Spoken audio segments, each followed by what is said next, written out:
Buenas tardes, quiero saludar a mis colegas profesores que están acá, a los organizadores. Desde acá un abrazo de corazón a los estudiantes presentes, porque yo creo que este movimiento tiene en ellos el baluarte y el peso fundamental, en ustedes, los estudiantes. Y yo de verdad me declaro admirador, quiero darles mi modesto homenaje por lo que han logrado hacer con el país, porque han logrado remecer a un país apático, un país pasivo, a lo mejor resignado, un mundo adulto resignado a que las cosas fueran muy injustas, pero supuestamente no podían ser de otro modo. Y sin embargo, en estos meses hemos tenido un debate intenso, una sociedad que se ha remecido. Quisiera preguntar. Creo que lo que Chile está peleando es algo bien básico, y es recuperar la educación como un derecho social. Porque si un derecho social hay que pagar por él, no es un derecho. Y como en estos días, en esta semana, en estos meses han estado también en discusión este tema de la violencia y la no violencia, yo soy partidario de la no violencia, categóricamente como único recurso válido para enfrentar este sistema, porque es el recurso que moralmente tiene más fuerza y el que más convoca, y el que tiene más posibilidades reales de doblegar a los poderosos abusadores. Pero quiero decir que el acto más violento que se ha producido durante todo este tiempo, para mí, el más brutalmente violento, fue cuando el presidente de la República definió la educación como un bien de consumo. Porque le quita el derecho, ese derecho sagrado, primero, que tiene que tener todo ser humano, que es el derecho a educarse, se lo arrebata a las personas al convertirlo en bien de consumo y por lo tanto hacerlo depender del poder adquisitivo de la familia. Y Chile puede tener educación gratuita para todos. Ustedes seguramente han escuchado hablar del royalty, que se nombra mucho en estos tiempos. ¿Qué es lo que es el royalty? El royalty es el derecho que paga una empresa extranjera por explotar los recursos naturales de un país. En Chile las empresas extranjeras que tienen concesiones para explotar minerales, que es la gran riqueza de Chile, pagan un royalty de un 4%. Es decir, de todo lo que extraen, que es nuestro, ellos dejan el 4% en el país y el resto se lo llevan. Y en la mayoría de los países el royalty que se paga está sobre el 30%. Si el royalty en Chile llegara al 10% nomás, ni siquiera se acercara al del resto de los países, solamente subiera al 10%, se financia toda la demanda que el movimiento social por la educación está teniendo.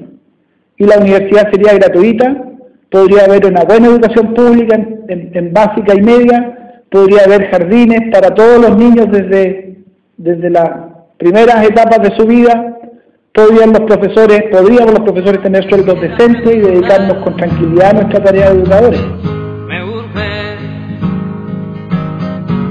¿Qué tipo de adjetivos se deben usar para a los pingüinos, que era una lucha maravillosa en 2006, los traicionaron. Los traicionó la clase política.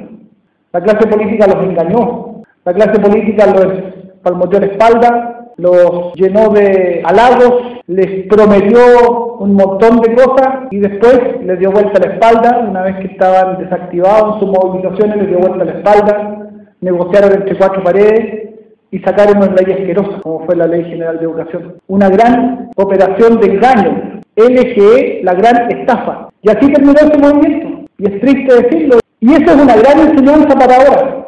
Si hay alguien que no es confiable, es un señor que funciona en una clase, se llama hoy día, se habla de la clase política como un grupo privilegiado, que supuestamente trabaja para el pueblo, pero en realidad trabaja para sus intereses.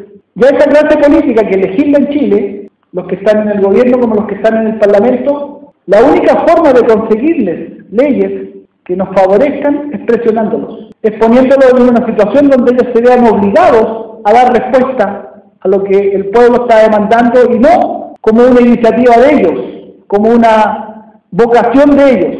Eso no funciona así. Y en ese sentido este movimiento ha tenido inteligencia, porque este movimiento no ha pedido que los políticos los representen.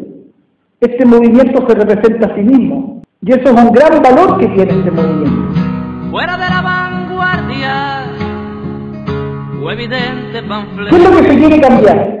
Se quiere cambiar una educación que tiene los mismos problemas que tenía en 2006. Una educación tremendamente segregadora. Siempre se habla que la educación debe ser una herramienta de movilidad social y de democratización de la sociedad, es decir, que las familias más pobres a través de la educación puedan progresar. Así ocurre en muchos países y así fue en Chile durante tiempos pasados. Pero hoy día en Chile la educación es lo contrario. La educación es un sistema que mantiene la injusticia social y la profundiza. Tú, si estudias en un colegio para ricos, probablemente todo va a ser facilitado para que tú sigas siendo rico. Y si tú estudias en un colegio para pobres, todo va a estar dado para que tú sigas siendo pobre. Es una educación tremendamente cara. Es carísima la educación en Chile. Y el amigo dirigente universitario daba cifras del gasto en educación, pero de ese gasto en educación el 52% lo ponemos en las familias y el Estado apenas aporta el 48%. Y en la mayoría de los países el Estado aporta del 90% para arriba del gasto en educación. Es decir, que nosotros pagamos la educación en los impuestos, porque todos aquí pagamos impuestos y sus papás pagan impuestos, pero además después tenemos que volver a pagarla. Nosotros en Chile pagamos la educación 2 veces, 3, 4, si consideramos los intereses cuando las familias se endeudan para estudiar. Y es una educación mala, la educación chilena. Es una educación que en el sentido amplio de calidad, y no en el sentido exclusivamente de los CINCE y las pruebas estandarizadas, no prepara ciudadanos, o no le interesa preparar ciudadanos. Porque el sistema educacional, por el contrario, de acuerdo a los programas que emanan desde el poder, mientras menos pensamiento crítico exista entre los jóvenes, mejor para ellos. ¿Y qué es lo que se pide hoy? ¿Qué es lo que está pidiendo este movimiento? Está pidiendo, por ejemplo, poner fin al lucro, que deje de ocurrir esta inmoralidad, que es que unos empresarios invierten en educación para obtener ganancias estratosféricas. En Chile se titulan 1.200 periodistas al año, de acuerdo a la cantidad de universidades públicas y privadas que ofrecen esa carrera. Y hay trabajo para no más de 80 cada año. Es decir, este sistema perverso estruja a las familias, las endeuda para pagar una carrera que no tiene valor el título que entrega, porque no hay campo laboral para esa carrera. Eso es una inmoralidad que además está avalada por el Estado. Se pide municipalizar un sistema que está fracasado y colapsado. Se pide que la educación pública sea gratuita en todos sus niveles, y esto parece que uno estuviera pidiendo algo marciano, algo fuera de lugar. Y ocurre que la educación pública, la universidad pública es gratuita en Brasil, en Argentina, en Perú, en Bolivia, en Ecuador, y en todos los países de América Latina. Y en casi todos los países del mundo la educación universitaria pública es gratuita. Y ocurre que cuando decimos que tiene que ser gratuita, nos miran poco menos que tenemos que ser encerrados en un manicomio porque estamos planteando cosas fuera de lugar. Ocurre que lo que está fuera de lugar es que la universidad pública sea pagada. Eso es lo que está fuera de lugar. Porque en muy pocos países del mundo es así. Se pide que la educación nos prepare para ser personas felices y no para ser esclavos, como nos está preparando hoy día. Una educación que nos ayude a ser mejores personas, mejores ciudadanos, más preocupados de lo social, más capaces de compartir con otros, y no simplemente competidores, donde el del lado es mi enemigo, al cual debo de cualquier modo sacar de la competencia para poder tener yo un espacio en el campo laboral. ¿Y qué es lo que ofrece el gobierno? Y también otra demanda muy importante, que es que salga la banca, los bancos salgan del negocio educativo. Porque esta inmoralidad de que los aranceles son carísimos por un lado y que la solución para que las familias puedan hacer que su hijo estudie sea endeudarse con los bancos, que cobran intereses usureros por esos préstamos, que además se los avala el Estado, eso es una inmoralidad. ¿Y qué es lo que ofreció el gobierno como respuesta a estas demandas? El gobierno está ofreciendo como gran respuesta a este movimiento que tiene el 80% del apoyo ciudadano, y este gobierno que tiene el 24% del apoyo ciudadano, ofrece bajar los intereses de los préstamos del 5,6 al 2%, pero por supuesto, como casi todo lo que hace este gobierno tiene letra chica, esa diferencia del 5,6 al 2 lo paga el Estado. O sea, el Estado, en vez de entregar esos recursos directamente al estudiante o directamente a la universidad para que la universidad cobre menos o no cobre, le pasa la plata al banco, para que el negocio del banco siga siendo un negocio extraordinariamente lucrativo. Si la educación es un derecho, ¿por qué tiene que pagarse o bien mendigarse a través de una beca? Tomando en cuenta lo implacable que debe ser la verdad. ¿Qué nos está ofreciendo el gobierno? Una desmunicipalización tramposa, porque cuando nosotros decimos desmunicipalizar este pésimo sistema de educación municipal, no estamos diciendo que esos colegios municipales vayan a privados o a un ente ambiguo, como sería lo que está proponiendo el gobierno, que son unas corporaciones que son una suerte de semi-privatización. Estamos pidiendo que el Estado se haga cargo de su responsabilidad de la educación pública. Es totalmente lógico. ¿Qué nos ofrece el gobierno? Voy cerrando.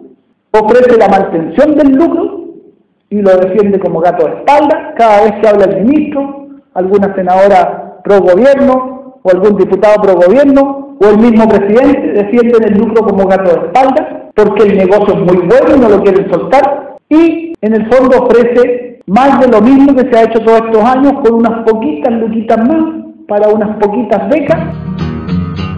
Me urge tanto que debiera decir. Para una familia rica, si la universidad es gratuita, se van a ahorrar algo que puede equivaler a lo mejor al 10 o al 5% de su sueldo. Pero una familia pobre o de clase media se va a ahorrar lo que puede significar el 50 o más del ingreso familiar. Por lo tanto, entregar educación gratuita en ese sentido es una forma de distribuir el ingreso. Y el rico o la familia rica que pague eso en impuestos. Eso es lo que corresponde y eso es lo que hacen los países donde tienen sistemas de educación gratuitos, como los países europeos. Que describan pues la historia, su historia.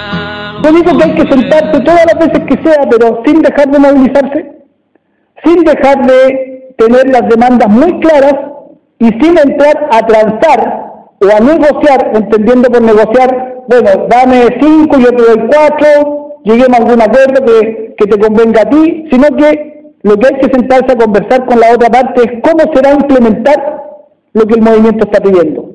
Cuando vemos lo que le pasó a los pingüinos, que los engatusaron con unas comisiones, cuando vemos esa experiencia en donde ellos bajaron las tomas, y se veía ahí en la película la tremenda discusión que tuvieron, y bajaron las tomas, cuando vemos cómo esa clase política, los que hoy son gobierno y los que hoy son oposición, y que ayer eran gobierno y los que ayer eran oposición, todo ese club que traicionó a los pingüinos, hoy día no va a poder traicionar este movimiento, porque este movimiento yo espero y confío en que aprendió la lección, y no va a bajar sus movilizaciones y no va a permitir que con simples promesas en el aire, sino que con medidas concretas, este movimiento se termine solo si hay medidas concretas que vayan en la dirección de lo que se está pidiendo. Muchas gracias.